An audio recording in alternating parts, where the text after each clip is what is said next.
Coming up on Ian, Dennis and Babu the Puppet. I don't know why I support the idea of handouts here in Africa. Why? Because you elect a leader and then you see him after 5 years.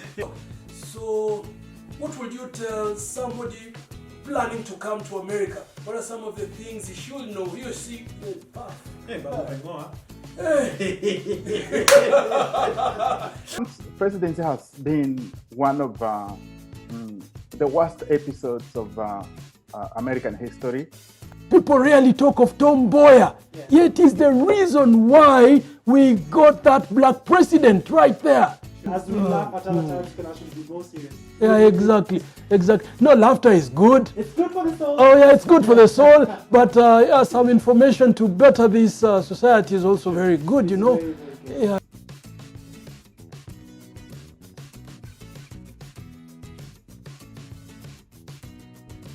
Hey everybody, welcome to Ian, Dennis and Babu the Puppet, the biggest African talk show between myself and Babu. And for us, it's all about good vibes, inspiration and knowledge. And today, as you can see, we are at a different place, not our usual set. Babu, tell us why. Yes. You know, you young people, I don't know who you meet out there. So, and COVID-19 cases are on the rise.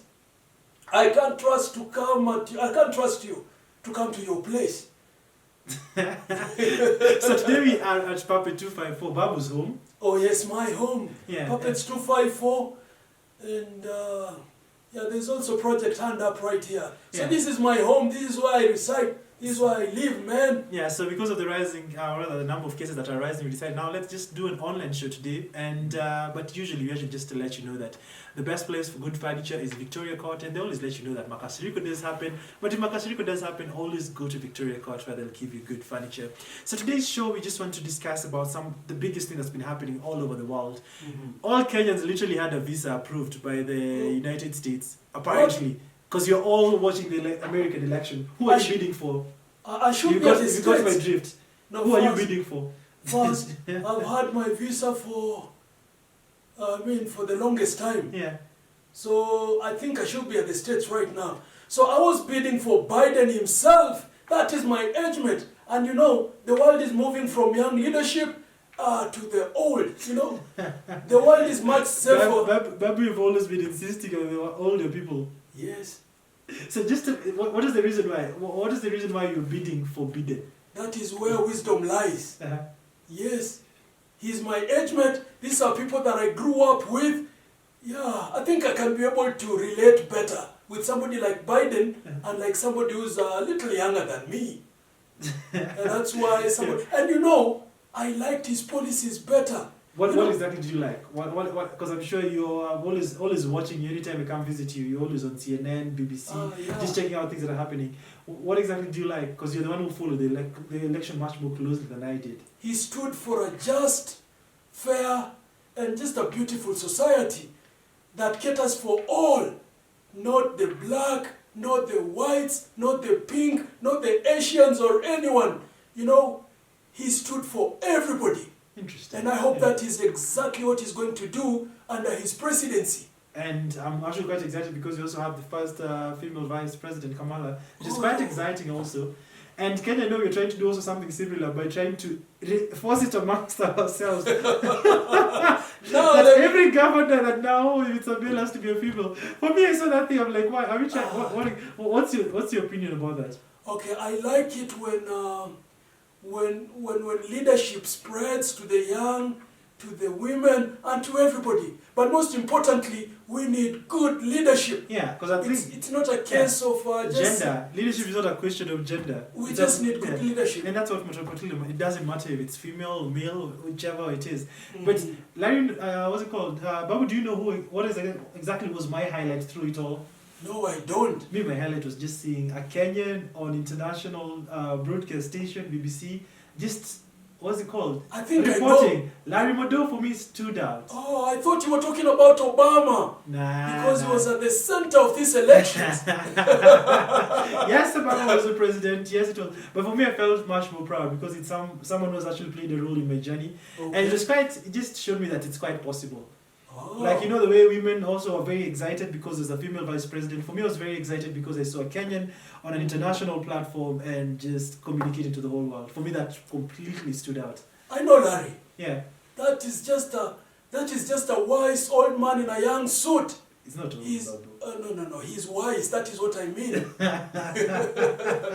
You can be young and wise, and I find that for him having done that, for him to having gone to that particular level, show that it's actually quite possible. So maybe at one point, me and you, Babu, will be on an international stage ourselves too. Yeah, it's all about the representation that you give out there. Yeah. You see, when you're taken out there, maybe to a different country, Yeah. you're carrying a whole flag, a whole population, a whole country. True. So if somebody like Larry can represent us so well, Yeah. kudos to that young man. No, it was exemplary. It was excellent. It was exemplary. I saw it.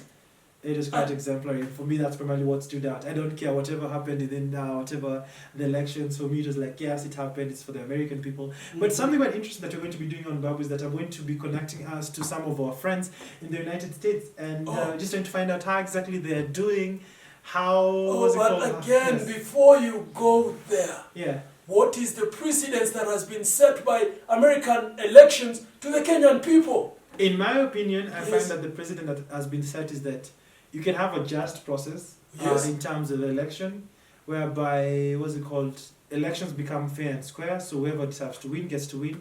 But also something quite interesting is that as a population, it's not about being given handouts, because I don't remember in America ever saying that someone being given a handout or something like that.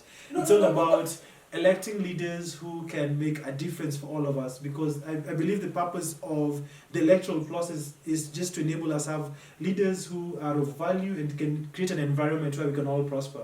That's primarily my opinion. I don't know why I support the idea of handouts here in Africa. Why? Because you elect a leader and then you see him after 5 years. Yeah. And the only thing you can get from that person is the handout of 20 shillings. No, but Babu, I get to disagree with you because I get to look at it. They're taking advantage of who we are. All right? I feel that, for lack of a better word, we are an impoverished society, whereby we find that very few of us can be able to sustain ourselves. Can I ask And you because of something? that, the leaders are taking advantage by giving you a handout and not giving you the power to actually just have them responsible. I don't know if you've watched the movie Softy. Oh, Softy.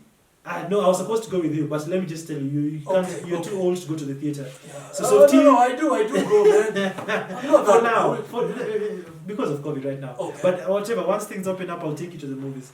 Okay. So Softy is a movie by Boniface Mwangi, the activist. Oh, yes. And it's a story about him taking justice to his hands, in the sense that, the demonstrations had to put out. And for me, what exactly stood out through the whole movie is when he stood out and said, now I was going to vie for the Starehe seat. And the electorate, and one of the things that literally hurt me was that I think the electorate are just so used to being given handouts that you're going to choose someone who probably is not deserving and well positioned to take care of your needs at the expense of someone who literally is willing to fight for you. For me, that's primarily what stood out for me.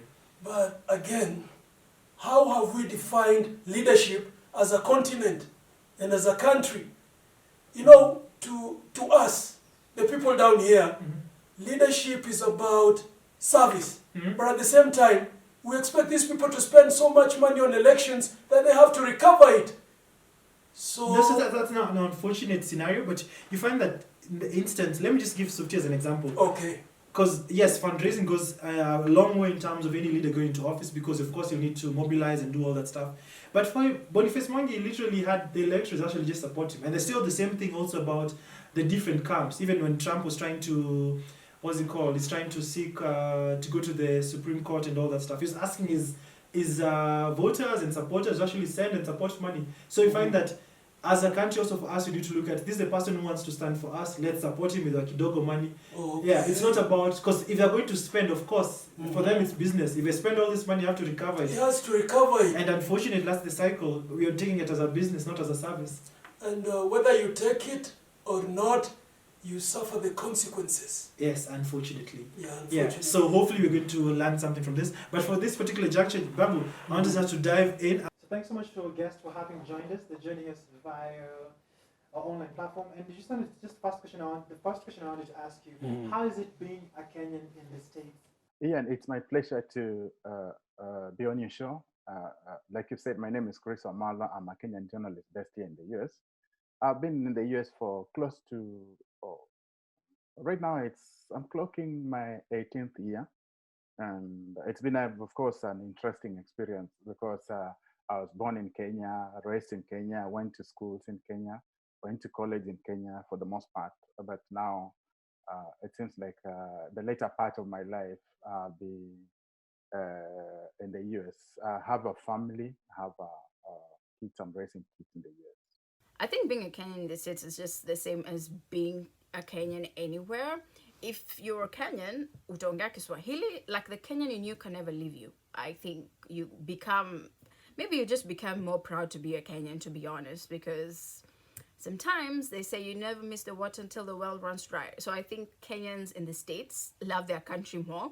We consume a lot of Kenyan music, we consume a lot of Kenyan culture in America more than we did at home. Oh, and by the way, so much has been happening in America, and especially in regard to the Black Lives Matter, the shootings in the shootings in schools, and so many other unpleasant things. What did you make of that?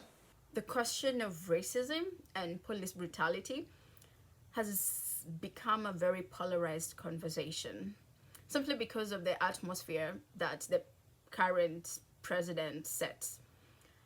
In a country where the question of racism has not been addressed in a really long time, you want to be very careful with how you approach conversations about racism. But this year, just because of how tensed and how polarized the conversation became, it brought the worst out of people. So people became openly racist. In previous years, if you're racist, you're trying to hide it. But this year, a lot of people have really shown their worst character, and they just became openly racist. And I think this is what really escalated this problem, and especially when it came to the Black Lives Matter conversation. It was really a sad moment, to be honest. As a black person, you felt very unsafe, you felt very insecure. You don't know when you go out, whether you're going to come back in one piece, whether you're going to be stopped by the cops for nothing. When you go to the store, whether you're going to be followed by the cops, probably racial profiles. Like, it's just a very sad conversation where black people are seen. It's concerning the shootings. First of all, let me make it clear. What you see on social media and what you see on TV is not really what's happening in the US. Most of those shootings are really isolated incidences. America is a big country, and so I'll give you my example. I've been in this country for, like I said, close to 18 years. And in these 18 years, in my neighborhood, I've never had any incidences. I come from work at times, because my schedule is the night schedule. I come, I park my car. At times, I don't even close the doors and enter the house. We've never had any incident. So this what you see and what you read, especially I know for people in Kenya, it's not that, and the shootings are not that rampant. Actually, they're very rare. I can tell you that for sure. But of course, in major cities like Philadelphia, where I work, that's very regular because there's a lot of guns, what we call proliferation. There's a lot of many people have guns, so it's easy for people to use their guns and the gang associated and affiliated groups. But for the most part, really, I wouldn't tell you that what you see on social media is it's really what happens. That's not the situation in America. America, for the most part, is very safe. I can tell you that for sure because I've lived here for that long. And I also just wanted to ask you, in the recent election, there was just beating two people, the incumbent President Trump and Biden. Who are you supporting? I know you did not vote, but who are you supporting? It goes without saying that, of course, no, everybody and anybody who looks like me, any immigrant in the US, any black person in the US wanted Joe Biden to win. For me, Joe Biden is somebody I know personally.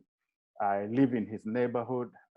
From my home to his current house is less than 15 miles.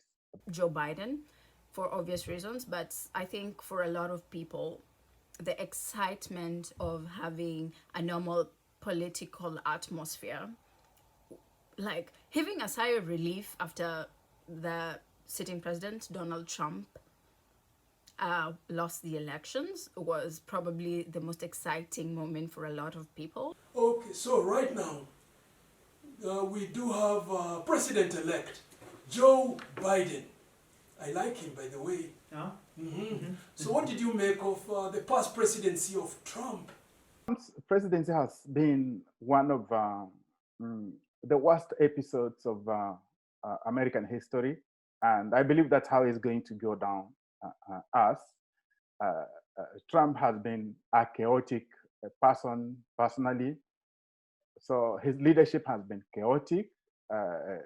You all know about his statements about shithole countries when it comes to Africa.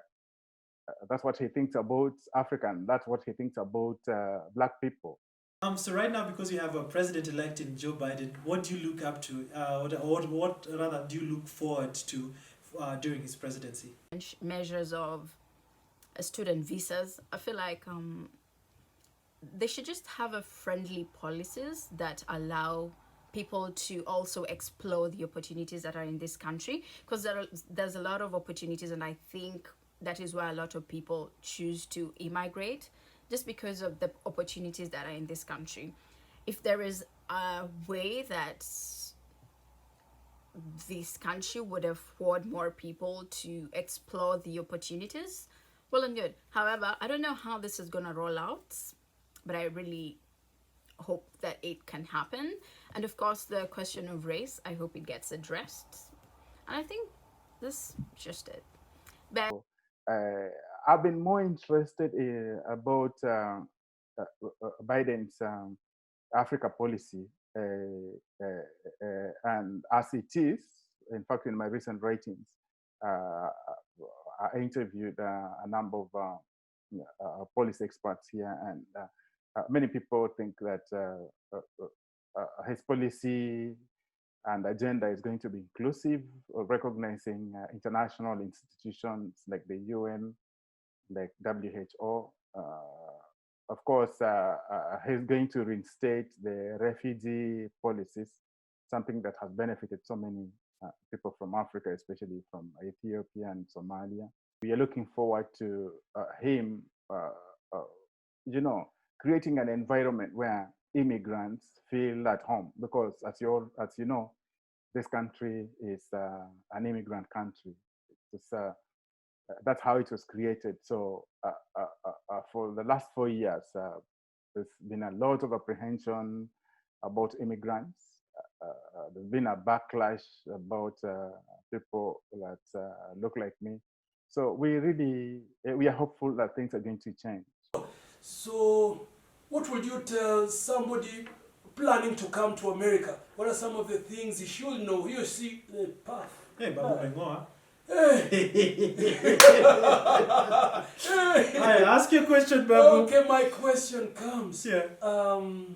What would you want to tell somebody planning to come to America? Yeah. What would your advice be? As they always say, America is a land of opportunity, but those opportunities are not things that are available to people who are lazy, people who are not ready to work hard. So yeah, it's a great country, I can tell you for sure. I've lived here for this many years, and I know America provides opportunities for so many people from third world countries who wouldn't have had those opportunities if they remain back in their country. Thank you. She is merit based. So it's what you give is what you get. So that's as far as it goes. So there's no, the corruption is very little. So you get what you work for. And I think that's very important, especially as a young people. You want to be acknowledged for how much work you get. Like you want it to be directly proportional to how much work you put in. So it's just a merit-based system, and I think that's the only selling point for a lot of people. Otherwise, if this was happening in Kenya, you trust me, nobody would live. But now you see, that's just it. Anyway, those are my opinions, and that's just it. Interesting. And just thank you so much for having gotten time to just have a conversation with us. I highly appreciate for having gotten time. So I hope this particular, I wish you all the best. I hope Black Lives Matter. I hope you'll be safe and keeping well. So thank you so much for your time, man. Babu, wave goodbye. Be courteous. Goodbye. Thank you so much. Thank you so much for being part of Ian, Dennis and Babu, the puppet show. We highly appreciate our diaspora audience. We highly appreciate so much. Thank you for your time. Thank you so much. Yeah, thank you. So thank you guys for having watched the show, and thank you so much to our guests for having made a contribution. I've really enjoyed the interview. I don't know if you did, Babu. I did. It's a new way of doing things. Right now, you can actually have interviews online, and we can actually get connected to our friends from the United States. Yeah, you see, this is what young people should be doing as we take over the leadership, because, it was beautiful. That lady is so intelligent. Yes, both of them actually were quite interesting. I've enjoyed the whole conversation. It was very honest, it was very raw. Yeah. And hopefully we can be doing this more and more. But maybe, Babu, before we come to a close, I know you've lived much longer and you've seen so many of the United States presidents. Yeah. And I don't know, amongst all the presidents that you've managed to see, I don't know who stands out for you. John F. Kennedy, anytime. Anytime. Unfortunately, you're shot dead, but why exactly did he stand out for you? You see, the world kills the people that are supposed to help them. And by the way, do you remember our very own politician, Mr. Tom Mboya, who was a politician right here, who was a good friend of John F. Kennedy. Yes, and I was checking out a lot of, a lot of documentaries around Tom Mboya. And for me, I don't know, I have this thing, I always want to know more about the history, because knowing the history, you can understand why things are the way they are. And understood Tom Mboya had a friendship with John F. Kennedy and also Martin Luther King and the American Civil Rights Movement. In fact, I came across a documentary, or rather, the video of him giving a speech after during the Civil Rights Movement as a courtesy of Martin Luther King. Very special. Exactly. And I think one thing I should also say is the reason why America got its first president, and I so strongly believe he's the reason behind Joe Biden is president right now. Connect the dots, Babu, for me. I connect the dots? Yes, connect the dots. You heard about the airlifts from Africa to America. The initiative by Tom Mboya to help the Kenyan students, because we didn't have I think it's the East African students, not just the Kenyan students. Yeah, and it was a very interesting initiative, because back then you did have the universities in Kenya. So the people who had studied, Tom Mboya made the relationship with John, and it was funded by John F. Kennedy, actually. Yes. The Kenyans abroad. Very interesting. And there were so many people who've impacted our society in such a big way. Yes. Talk of Wangari Maathai. Oh, yes. He was part of the airlift program, too. He was part of the airlift. And the senior Obama, too. And the senior Obama, who went to America, found somebody. Yes. And then the junior Obama was born. Barack Obama. And when you talk about Obama, people rarely talk of Tom Mboya. Yet is the reason why we got that black president right there. True. And now, contribution. Yes. And now, Obama made Joe Biden the vice president.